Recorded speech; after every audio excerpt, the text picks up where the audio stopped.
Thanks. I'm Serena Toxicat, and I have a couple of books out in the dark fantasy, poetry,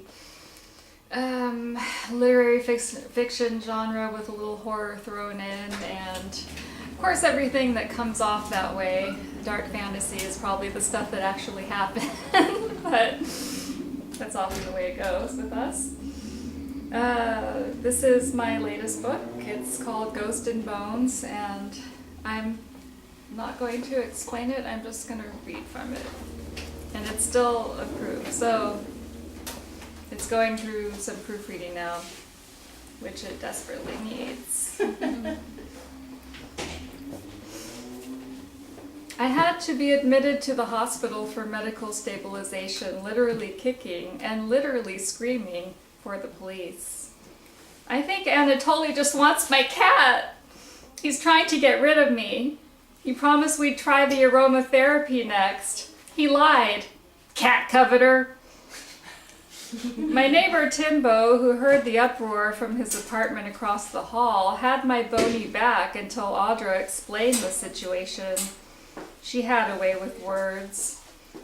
He ceased blasting Anatoly, and I railed on with my threats and pleas for them to leave me alone. If Timbo had joined the ranks of my betrayers, whom could I trust? I couldn't wrap my dizzy head around Anatoly purposely leaving my door unlocked on his way out in the morning in order to Trojan horse around with me in the afternoon. Audra prepared a mini-bast ritual in my temple to clear the energies for my journey along the path to my cause recovery. Their plan was simple: capture me, drag me down the stairs, stuff me in Anatoly's car, and drive me to the ER. I told them I needed to shower and wash and blow dry my hair. After all, nut wards aren't known for their amenities. Audra acquiesced and guarded the area from the bathroom door to the part of the hall which gave way to the entrance of the walk-in closet where the demon once lived.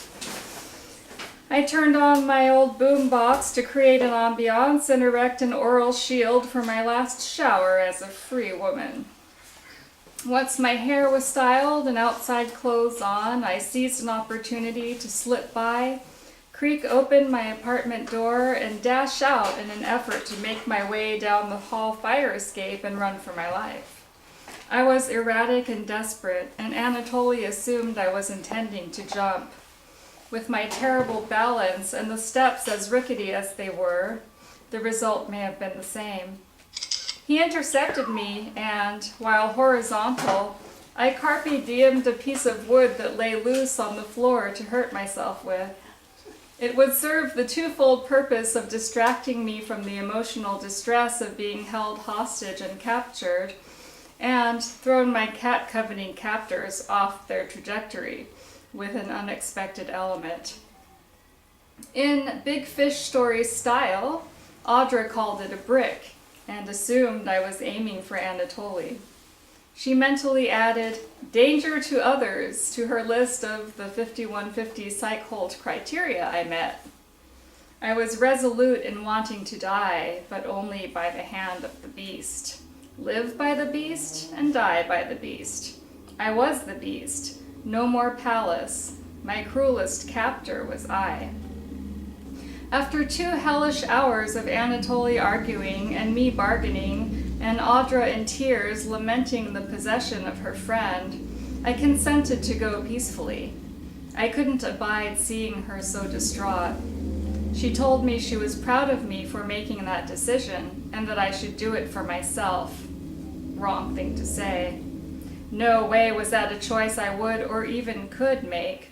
I took it as a cue to resist again. More drama and pointless words ensued, and I tried to lure Anatoly into my bedroom for sex, as that was a distraction that had worked to delay our departure for the previous ER trip. After a blip of hesitation, he declined my proposition. There I was, shirt and skinny jeans undone, laid bare with no more ammo. They weren't budging, and all I could do was surrender. That didn't last long. I tried to run again.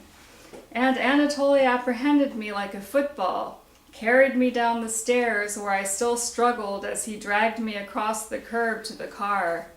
I whooped like a siren and pushed my feet against the car door frame in a last act of resistance.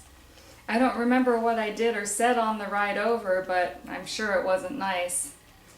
Once in the ER waiting room, my point of sight darted from one end to the other, sideways and back again. I was plotting my escape and they knew it. Anatoly and Audra flanked me until I finally settled in the least dingy chair, fingers still restless, texting my distress. They wanted to see what I was eking out on that early generation smartphone, and I was not about to show them. Some friends still appeared to be in solidarity with me, but whom could I really trust?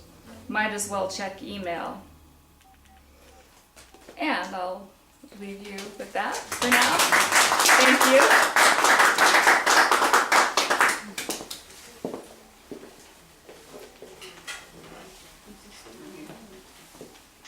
So, can I see your book? Oh, whoops, let me turn this off.